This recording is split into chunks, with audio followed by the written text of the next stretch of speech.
আসসালামু আলাইকুম ও রহমাতুল্লাহ। প্রিয় শিক্ষার্থী বন্ধুরা, আজকের এই ভিডিওটি অনেক গুরুত্বপূর্ণ, কারণ আজকের এই ভিডিওতে আমরা কুরআন মাজিদের অন্যতম একটি সূরা ইখলাসটি তেলাওয়াত করব। এই সূরাটি অন্যতম হওয়ার কারণ হলো রাসূল সাল্লাল্লাহু আলাইহি সাল্লাম বলেছেন যে সূরা ইখলাসটি 3বার তেলাওয়াত করবে সে সম্পূর্ণ কুরআন তেলাওয়াত করার সওয়াব পাবে। তাই এই সূরাটি অনেক গুরুত্বপূর্ণ। আজকের এই ভিডিওতে আমরা সূরা ইখলাসটি সঠিক উচ্চারণ সহ তেলাওয়াত করার চেষ্টা করব। প্রথমে আমি টেনে পড়ব, এরপর আপনাদেরকে হরফে হরফে ভেঙে উচ্চারণ করে পড়িয়ে দেব। এবার আমি পড়া শুরু করি।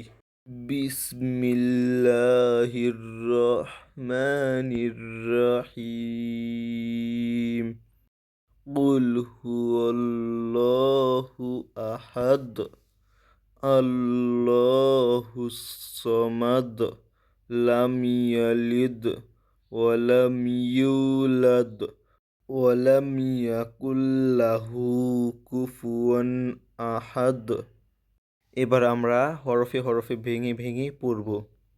কুফ লাম পেশ কুল, হাফিস হু, কুল হু, ওয়ালাম জবর ওয়াল, কুল হু ওয়াল, লাম খারা জবর লা, হাফিস হু, কুল হু আল্লাহু। এখানে আল্লাহু বলার কারণ হলো এখানে ওয়াওয়ের উপর জবর আছে। আমরা জানি জবর অথবা পেশ হইলে পুর তথা মোটা করে পড়িতে হয় এবং জের হইলে বারিক তথা পাতলা করে পড়িতে হয়।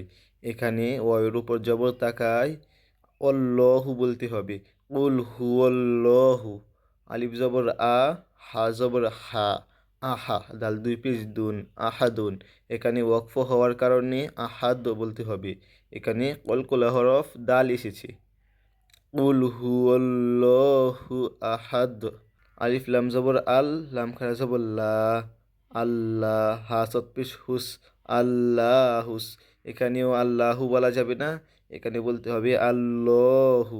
কারণ হচ্ছে এখানে আলিফের উপর জবর আছে, এজন্য আল্লাহু। আল্লাহু জবর স, মিম জবর মা, দাল পেশ দু, সমাদু। এখানে ওয়াকফ হয়েছে তাই সমাদ বলতে হবে। কলকলা হরফ দাল একটু ধাক্কা দিয়ে পড়তে হবে।